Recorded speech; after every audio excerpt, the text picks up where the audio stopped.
وعلیکم السلام ورحمۃ اللہ وبرکاتہ۔ محترم بھائی کہتے ہیں جی کہ شیخ کیا لوہے کی انگوٹھی مرد کے لیے پہننا جائز ہے؟ اچھا جی محترم بھائی، اس مسئلے میں کافی سارا اختلاف پایا جاتا ہے۔ بعض علماء تو کہتے ہیں کہ جو لوہے کی انگوٹھی ہے نا، وہ پہننا مرد کے لیے جائز نہیں ہے، وہ اس کو حرام تصور کرتے ہیں۔ جو اس کے پہننے سے منع کرتے ہیں ان کے نزدیک وہ روایتیں حسن ہیں جن سے لوہے کی انگوٹھی پہننے کی ممانعت واضح ہوتی ہے۔ تو جو لوگ کہتے ہیں کہ لوہے کی انگوٹھی پہننے میں کوئی حرج نہیں ہے جی، وہ یہ کہتے ہیں کہ لوہے کی انگوٹھی پہننے کی ممانعت والی کوئی روایت بھی ثابت نہیں ہے۔ اب بس یہ روایت کی تصحیح اور تضعیف کے اندر اختلاف ہے، اسی کی بنیاد پہ موقف مختلف ہیں جی۔ باقی اگر غور سے دیکھا جائے تو ہماری جماعت کے کافی سارے علماء بلکہ شیخ البانی رحمۃ اللہ علیہ کا موقف بھی یہی معلوم ہوتا ہے کہ لوہے کی انگوٹھی نہیں پہننی چاہیے۔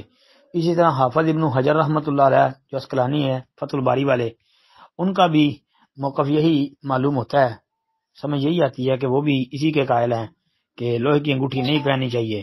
باقی روایت کی تحقیق جو ہے وہ مختلف ہے، جس کی وجہ سے اہل علم کا اس مسئلے میں اختلاف ہے جی۔ السلام علیکم ورحمۃ اللہ وبرکاتہ۔ وعلیکم السلام ورحمۃ اللہ۔ تو اس بارے میں نا لوہے کی انگوٹھی پہننے کے حوالے سے آپ مولانا مبشر ربانی صاحب کے جو احکام و مسائل ہیں نا ان کو سامنے رکھیں، انہوں نے اس پر جو لکھا ہے وہ بھی پڑھ لیں، اور جو ان کے علاوہ اہل علم نے تحقیق کی ہے، مثلا امن پوری صاحب کی تحقیق بھی ہے، تو ان کے نزدیک تو میرے خیال میں کوئی روایت ثابت بھی نہیں ہے لوہے کی انگوٹھی پہننے کی ممانعت والی۔ تو بہرحال دیکھ لیں۔ السلام علیکم ورحمۃ اللہ۔ وعلیکم السلام ورحمۃ اللہ۔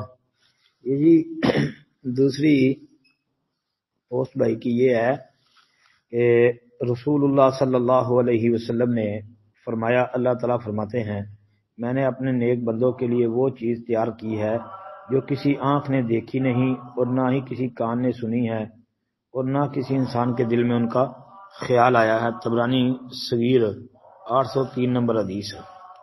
یہ طبرانی صغیر کے اندر 51 نمبر حدیث ہے، 803 پر مجھے نہیں ملی، 51 نمبر پر یہ موجود ہے۔ تو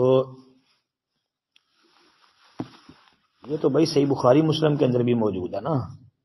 صحیح بخاری کے اندر 3244 نمبر پر یہ حدیث ہے۔ ابو ہریرہ رضی اللہ عنہ بیان کرتے ہیں کہ رسول اللہ صلی اللہ علیہ وسلم نے فرمایا کہ قال اللہ تعالیٰ فرماتے ہیں، اعددت لعبادی الصالحین ما لا عین رأت ولا اذن سمعت ولا خطر علی قلب بشر او کما قال۔ تو یہ روایت صحیح بخاری کی ہے، اور صحیح بخاری کی حدیث کا ترجمہ جو ہے وہ عرض کر دیتا ہوں کہ اللہ تعالیٰ کا ارشاد ہے کہ میں نے اپنے نیک بندوں کے لیے وہ چیزیں تیار کر رکھی ہیں جنہیں نہ آنکھوں نے دیکھا، نہ کانوں نے سنا، اور نہ کسی انسان کے دل میں ان کا کبھی خیال گزرا ہے۔